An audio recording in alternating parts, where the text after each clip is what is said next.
you've got this whole thing together. Why are you doing this? Just for the kids. I mean, I sit and watch my kids and other friends' kids, and the learning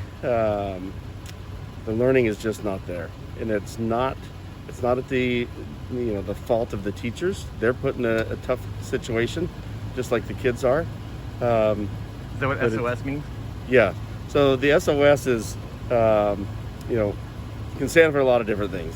Save our students, save our staff, save our schools.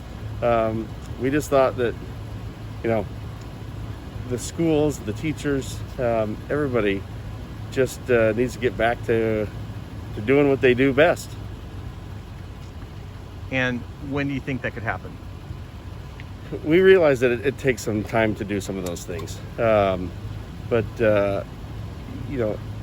we think that it can be done sooner than later. And you're all for a compromise, right? You're not saying put everybody in now like it was normal, no mask. You're saying you gradually put people in, right? Absolutely. Right. The idea is, we don't want the doors just open wide and throwing all the kids in there and all of a sudden we have issues that we have to deal with, right?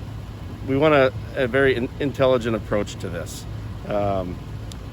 Hybrid, a hybrid model like the school district is proposing. We agree with that.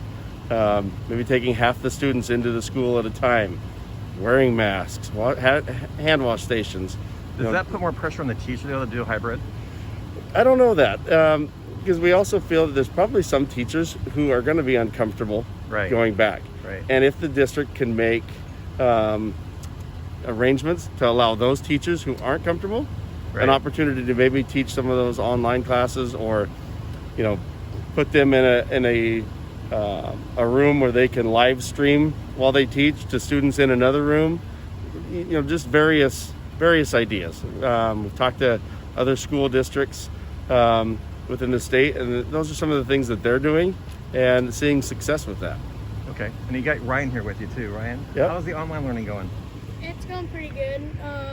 Sometimes it's harder than when you're actually at school, so maybe you can't have that interaction with your teacher or being with your friends over at recess. So it's definitely different not being at school. What grade are you in? I'm in 8th grade. At Skyridge? At Skyridge. Right. What are the challenges they're happening? Sometimes it's just like schoolwork. Sometimes you might not understand something as well because sometimes the teacher or somebody can't get it all the way through because you have a shortened time period with Zoom classes and stuff. So sometimes it can be easier or harder. Do you miss the daily movement, like going from class to class, hanging out with friends, moving around, doing PE, whatever? Yeah, I definitely miss that because sometimes you can't see all your friends. Maybe you see them every month or so at a store or something.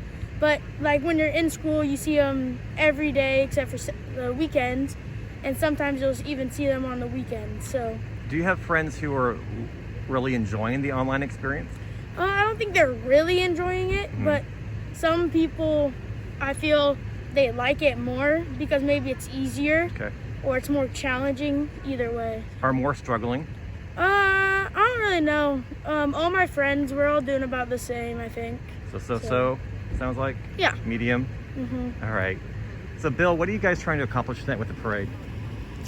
One, we want there's a lot of debate online about this group, and a lot of people think that maybe we're anti-teacher or that we're just ignoring the science. One, we want the teachers to know that we support them, right? Hello. But we also need the students to know that we're here, we support them as well. And we want the district to see that we're here to work with them. We're not here to force them to do anything. We just want some discussion. And are they following up with you? We haven't had any follow-up from any of the district leadership for quite some time. Are they ignoring you? Well, they've ignored answering any of the questions we've answered. A lot of the school board hasn't even responded. One member of the school board responded saying that they had received the email, but they gave no responses to the list of questions that we had asked. And how does that make you feel? Pretty frustrated, right? Because it's not, we're just looking for that open dialogue. And when you ask questions about, have you weighed this versus that, and how was your decision made, and there's no dialogue about that, it's a little bit frustrating, thinking, well, maybe they haven't even thought about those things. Maybe they're just saying, well, nope, we're only going to listen to the county officials, and we haven't really thought about all the other things that go into play other than just the virus. Issues with the online learning that's happening. I do. What- I actually have a student who's very intelligent, yet sitting next to her during the online classes, I personally feel she's not getting the education she would if she were in class. As far as math, as far as chemistry, all of those things, especially when they're taking college course classes, they're not getting the credits they normally would because they can't do the activities that they normally do as far as labs and things like that. So they're not getting the education they would if they were in person.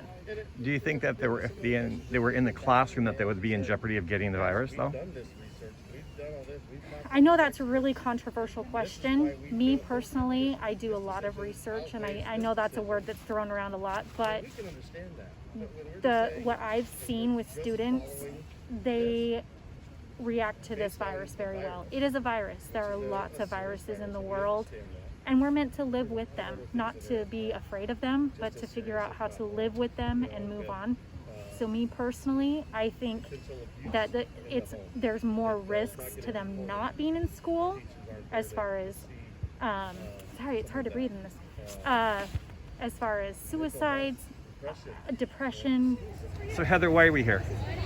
We're here because I think that it's important that we start moving a conversation forward about how to safely reopen our schools to protect our students, protect our staff. I think that it's time to have a different kind of a conversation. Washington is the 7th lowest cases per 100,000 in the country. And of that, in Clark County, we account for 3.8% of those cases. I think there's a real argument to be made that we can find a way to move forward and get these kids back in class. The other real problem in my heart is that if the district is really about equity moving forward, the most inequitable thing we can do is keep these kids out of school. Those kids that are most in need are going to fall further behind, and the gap is going to get wider and deeper. And it's not meeting very many kids' needs, and it's no fault of the teachers. I think they are working harder than they've ever worked in their lives. But I think we need to start having a different conversation. And there's an option for kids that don't want to return, for families that are medically fragile or don't want their kids to be in any kind of a position of being in person, but for those of us with students who this is not meeting their kids' needs, I think we need to start talking about what options we can make available. Open Camas Schools!